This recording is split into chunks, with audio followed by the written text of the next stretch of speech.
You win 10 pesos. Zin is in 2025. So, kung legit to guys, di ba marami na tayong nakikita sa social media, yung ganito. Ayan o. You win 10 pesos, Zin, in 2025.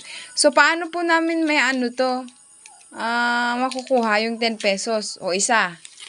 Meron pa. Guys, madami eh. 10 pesos lahat. 10 pesos din yan guys. So, pang ilan na to? 4. Kung legit yung mga ganito, saan naman to i-claim? You win 10 pesos. So, 1, 2, 3, 4. Lima na. Ito. Ay! So guys, saan namin i-claim to? Paano naman? Paki-comment naman guys kung saan i-claim tong win-win na to. Win-win. You win, kahit 10 pesos. Kahit 10 pesos lang to. Pero, curious lang ako kung legit ba talaga to guys. Kasi, pinag-ipunan talaga ni Olas. Guys, tignan nyo naman oh. Inipon niya. So, kung legit to, saan po namin i-claim daw yung 10 pesos? Ilan to? 10, 20, 30, 40, 50, 60. O, 60 pesos na guys.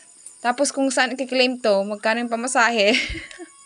Buti sana kung 1 million guys, ano. Tapos, or yung nakasulat, house and lot.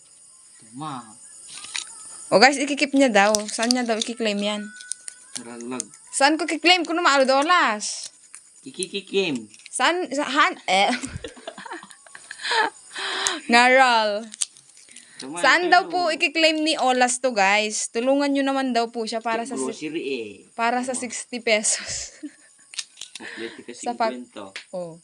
Merenda kasi 5 pesos. Makendi kampe nala na muli, malalakagan. Guys, patulong daw kung paano i-claim to i-comment niyo. Kasi pinag-ipunan po talaga ni Olas yan. Si Olas kasi guys, hindi po talaga siya umiinom.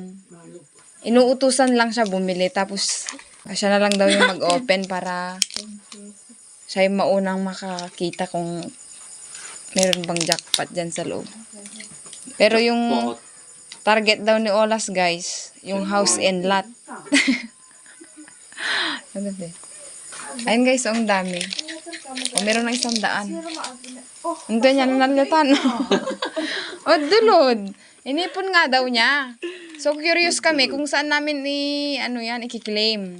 Kung legit ba talaga yan, paki-comment naman po kung saan i-claim yan.